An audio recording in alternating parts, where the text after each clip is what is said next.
Hey crew, it is your host, Brad Bodnarchuk, and welcome back to the Half a Dozen Hospitality Podcast. Here today, we are going over week 3 of 6 of my half a dozen tips for the hospitality industry. The last 2 weeks, we've discussed re-energizing ourselves and insulating ourselves, and today I want to talk about understanding, seeking to understand, and then be understood. This can be described in many different ways, so if you don't like seek to understand, then be understood, we can talk about always be learning. We can talk about seek feedback. And that's really what I want to share today and what I think is so important for our industry and for the individual businesses in our industry is always look to understand. So what I mean by that is look to your consumers, look to your community, look to your guests for feedback always.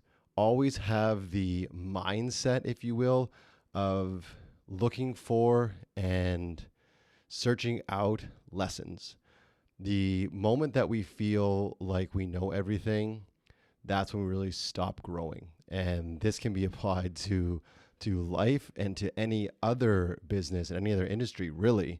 But I feel like in hospitality, we need to be so in tune with feedback from our environment that's going to make sure that we're, one, on the right path, and two, we're fulfilling the needs of the people that we're trying to appease, which is our guests ultimately. And the reason this came up for me and has come up for me multiple times, both with clients and just as I look at this industry, this space, is a few weeks ago, I overheard a conversation in a cafe, and I had recognized the people having the conversation as people that were from the industry. I didn't actually know these people, but from the language they were using and how they carried themselves, I could tell that they somehow, some way were working in this industry. And what they were discussing was an experience that one of them had had at a newer spot in our city here in Vancouver. And she was commenting on how the experience just wasn't what she thought it was going to be. And that to me is such key information for us in this industry. So if I'm the owner of that space that she was at and it was a swing and a miss, I really want to know what happened and why that existed. And I'm not sure if this exists holistically throughout the world, but I know for sure in Canada and I think North America, when we actually ask of our guests in our restaurants, in our cafes, in our hotels, how is everything? How was everything? It's not too often that people will give us that honest feedback, the feedback that we really, really need, the feedback that we're seeking to learn. And sometimes that lack of feedback can really hold us back. So as much as I want for my clients and this industry to really seek to understand, I also want to speak to all of you out there that maybe aren't in this industry professionally, but you do go out to eat and you do go out and have drinks and cocktails and entertain with your friends, all of those things. I ask of you guys to help us in this industry get better by giving us that real feedback. We need that. We need that feedback. Without that, we can't fix the things that we didn't even know were wrong. And that's something, again, that came up a couple of days ago speaking with a friend. They were at a restaurant. The dish they had was okay, but it wasn't what they were expecting. And I asked my friend, well, did you let the server know? And his response was, no, I didn't. And this is a guy that has worked in the industry for years and years and years. And I just said that is what's holding us back. And that's what I think is changing the mentality or affecting the mentality, if you will, of the owners and managers and head chefs and these people that are really in a position to make changes and shift things if they need to be shifted, but they won't if they think everything is A-okay.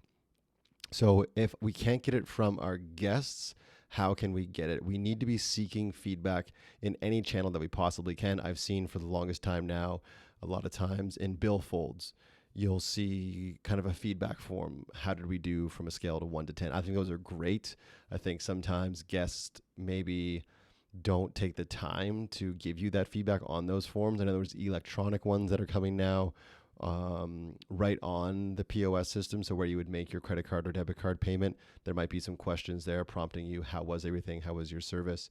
A happy face or a sad face? And that's good feedback from a very high level.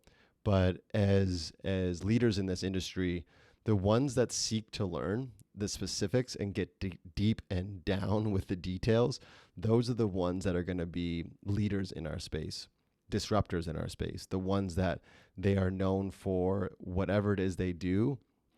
And people are going to consistently be searching them out because of their desire to always keep learning. So if you're listening to this and you are in the hospitality space, heck, if you're in any business, heck, if you're just looking to grow as a person, always be a white belt. And what I mean by always be a white belt is if you look at martial arts, say, for example, something like karate, when you first start, you're given a white belt. And the white belt signifies the fact that you are just learning and you are trying your best to consume as much information as you possibly can. I want for you guys as listeners and all of my clients to have that mentality and that mindset as well.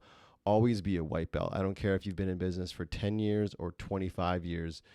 Always have that eye of what can I be doing better, and seek feedback whenever you absolutely can, whether it's a form, a piece of paper in a billfold, or whether it is a happy face or a smiley face digitalized on a piece of POS where you're taking your payments.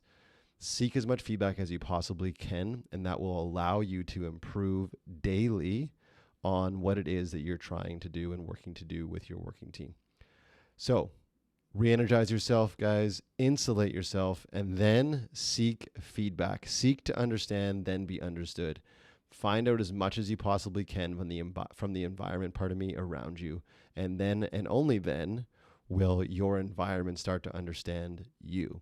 Again, this can apply to any business, any industry, and most certainly in your life as well. I want to say thank you guys so much for tuning in to this podcast. I look forward to giving you the next 3 tips over the next 3 weeks. And until that time, you guys know what to do. Be good and do good.